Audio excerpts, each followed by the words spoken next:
Bonjour tout le monde, encore une vidéo sur l'apprentissage de la langue de Goethe. Et aujourd'hui nous allons voir les verbes.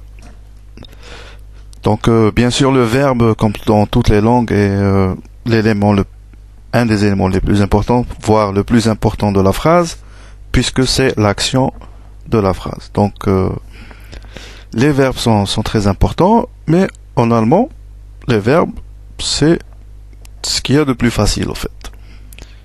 Contrairement au français, ou l'anglais, ou l'espagnol, les verbes en allemand sont très simples. Donc on va commencer par voir les verbes. Non, c'est pas ça, c'est plutôt ça. Donc les verbes en allemand ont toujours la même terminaison, en. Donc c'est toujours, la terminaison c'est toujours la même. En anglais ou en espagnol ou en français, on sait très bien que c'est pas le cas. En allemand, ce qui est simple, tous les verbes ont la même terminaison en. Donc il y a le radical et la terminaison. Ça s'appelle un radical. Et ça s'appelle une terminaison. Voilà. Donc essen, S-N. Qu'est-ce que je suis en train de faire moi? Essen. Essen qui veut dire manger, comme eat en anglais. Lieben qui veut dire aimer, donc on voit le radical lieb et la terminaison en, comme en français le radical m et la terminaison er, donc lieben. Le verbe machen, très répandu bien sûr, parce que comme le verbe faire, il y a des verbes bien sûr qui sont beaucoup plus usités que d'autres, comme machen, on peut l'utiliser comme le verbe do. En anglais, to do, on peut l'utiliser à tout moment. Il peut remplacer aussi n'importe quel verbe ou n'importe quelle action. Donc c'est pareil dans les mêmes langues. Il y a des verbes comme ça qui reviennent tout le temps. Donc le verbe machen, ça se prononce ach, mais ça, enfin, vous le savez aujourd'hui maintenant, ach.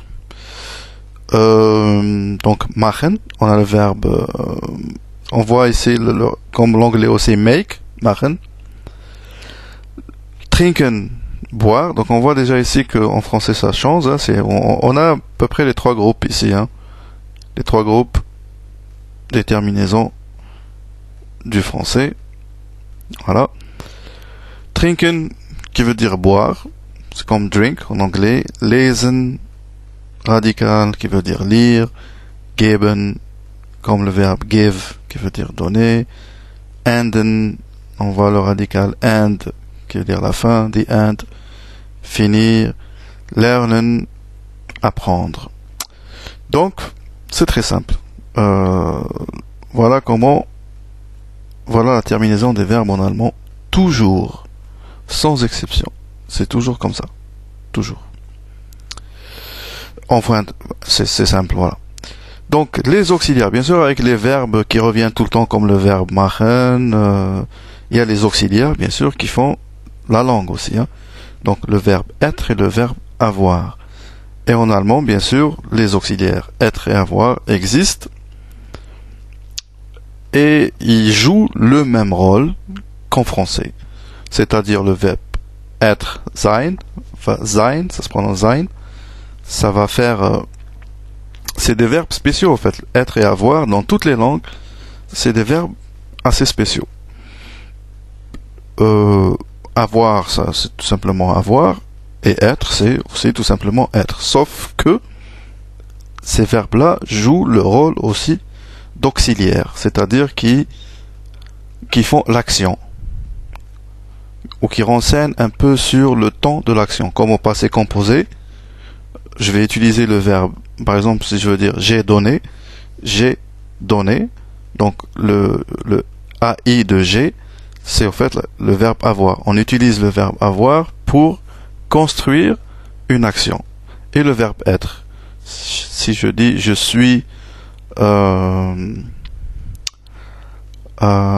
parti, donc voilà, c'est un modèle. Donc le verbe être ici est utilisé pour construire un temps des verbes en général. Et bien sûr, à eux seuls, se suffisent aussi pour être des verbes comme je suis malade, je suis fatigué, je suis bien, je suis tranquille, je suis voilà. Ou donc c'est les deux verbes, c'est la même chose. On va les voir bien sûr plus en détail. Le verbe être et avoir et à quoi ça peut servir. C'est à peu près la même chose qu'en français. On les utilise dans le passé composé. C'est la même chose. Donc on verra juste comment ça se conjugue et comment on les utilise, parce qu'il y a une petite différence à un certain niveau. Par exemple, tous les verbes d'action en allemand se conjuguent avec le verbe être. Voilà. On verra ça plus tard. Donc pour l'instant, il faut juste savoir que c'est la même chose, que les auxiliaires, que ce soit en français ou en allemand, c'est la même chose. En espagnol aussi, sauf qu'en espagnol, il y a deux verbes être. Bon, c'est pas notre sujet. On va voir, pour finir, la conjugaison au présent d'un verbe, le verbe machen. Conjugaison du verbe machen, faire. Qu'est-ce que c'est que ce truc? Ah non, c'est le verbe lieben, pardon. Le verbe lieben, aimer. Donc on voit ich liebe. Donc voilà le radical et la terminaison. On va changer comme ça. Donc on garde le radical avec le premier pronom, sujet, et on met un E. C'est en général partout. Ça sera la même chose pour machen, par exemple. On garde le radical et on ajoute un ST. En français, voilà, on met un E aussi.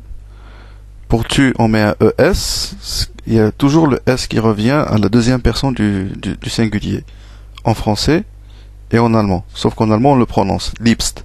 Du, c'est-à-dire tu. Ich, c'est moi, c'est je. Ich liebe. Du liebst. Er, sie, il, elle. Voilà, on apprend les pronoms en même temps, mais on y reviendra. Liebt. Donc le radical, on ajoute un T. Wir lieben. Avec le nous, il change pas. C'est comme l'infinitif. Avec nous et avec il au pluriel, il change pas. Il reste à l'infinitif. Ir de vous. Ici, vous. Liebt. Sie, c'est le il du pluriel, parce qu'il y a un sie. Vous voyez que elle, ici, ressemble à ça. Oui. Ils auraient pu faire autrement, c'est pas les lettres qui manquent. Mais bon, le sie de elle, il ressemble au sie de il au pluriel. C'est comme ça. On a ici aimant, on a ici aimé, on a ici aime. Voilà. En allemand, avec nous et il change pas. Mais il change pas non plus parce que la forme de vouvoiement, je crois qu'il me reste une minute. La forme de vouvoiement en allemand, c'est sie aussi. Donc il y a trois sie. Il y a sie de elle, il y a sie de il, et il y a le sie, la forme de vouvoiement, comme en français on dirait vous. Donc, et ça change pas aussi, ça reste lieben comme à l'infinitif. Donc voilà à peu près le plus courant. La conjugaison d'un verbe simple, mais tous les verbes sont simples.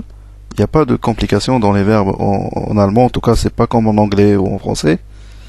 Voilà la conjugaison la plus basique, c'est comme ça, radical plus terminaison.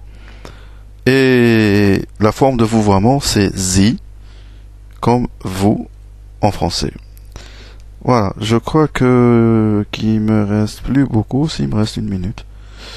Qu'est-ce qu'on pourrait rajouter? Donc on a dit que ça changeait pas. Pour nous, pour il et pour vous, ça change pas, ça reste à l'infinitif. Bien sûr, au présent.